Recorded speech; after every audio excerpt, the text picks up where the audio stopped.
সমগ্ৰ শিক্ষাৰ অধীনত আমাৰ বিদ্যালয় শিশুসকলৰ কাৰণে তেওঁলোকৰ যি প্ৰগ্ৰেছ ৰিপৰ্ট দিয়া হয় আৰু এই প্ৰগ্ৰেছ ৰিপৰ্টৰ জৰিয়তে ছাত্ৰ-ছাত্ৰী শিক্ষক আৰু অভিভাৱকসকলৰ মাজত ছাত্ৰ-ছাত্ৰীসকলৰ তেওঁলোকৰ লাৰ্নিং আউটকাম সম্পৰ্কে প্ৰগ্ৰেছ সম্পৰ্কে এটা লাইভ ৰিলেশ্যনশ্বিপ থাকে।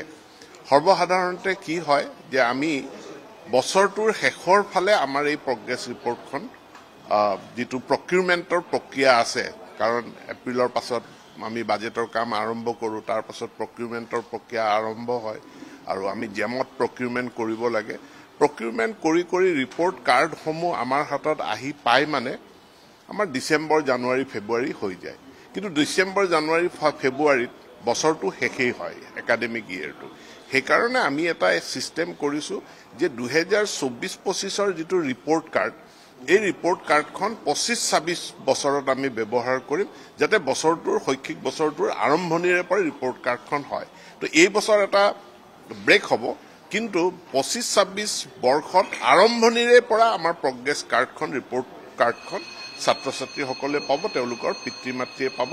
তাৰ এটা ব্যৱস্থাপনা বৰ্তমান গঢ়ি তোলা হৈছে। ইয়াত ফাণ্ড শ্বৰ্টেজৰ কোনো কথা নাই। সমগ্ৰ শিক্ষাৰ অধীনত আমাৰ বিদ্যালয় শিশুসকলৰ কাৰণে তেওঁলোকৰ যি প্ৰগ্ৰেছ ৰিপৰ্ট দিয়া হয় আৰু এই প্ৰগ্ৰেছ ৰিপৰ্টৰ জৰিয়তে ছাত্ৰ-ছাত্ৰী শিক্ষক আৰু অভিভাৱকসকলৰ মাজত ছাত্ৰ-ছাত্ৰীসকলৰ তেওঁলোকৰ লাৰ্নিং আউটকাম সম্পৰ্কে প্ৰগ্ৰেছ সম্পৰ্কে এটা লাইভ ৰিলেশ্যনশ্বিপ থাকে।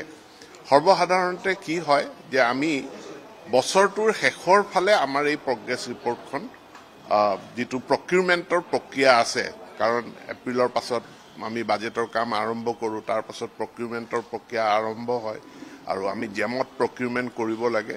প্ৰকিউৰমেণ্ট কৰি ৰিপৰ্ট কাৰ্ডসমূহ আমাৰ হাতত আহি পায় মানে আমাৰ ডিচেম্বৰ জানুৱাৰী ফেব্ৰুৱাৰী হৈ যায়। কিন্তু ডিচেম্বৰ জানুৱাৰী ফেব্ৰুৱাৰীত বছৰটো শেষেই হয় একাডেমিক ইয়েৰটো।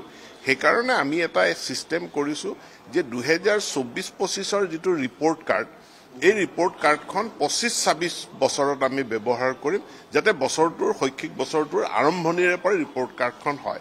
তো এই বছৰ এটা ব্ৰেক হ'ব, কিন্তু 25-26 বৰ্ষত আৰম্ভণিৰে পৰা আমাৰ প্ৰগ্ৰেছ কাৰ্ডখন ৰিপৰ্ট কাৰ্ডখন ছাত্ৰ-ছাত্ৰীসকলে পাব, তেওঁলোকৰ পিতৃ মাতৃয়ে পাব।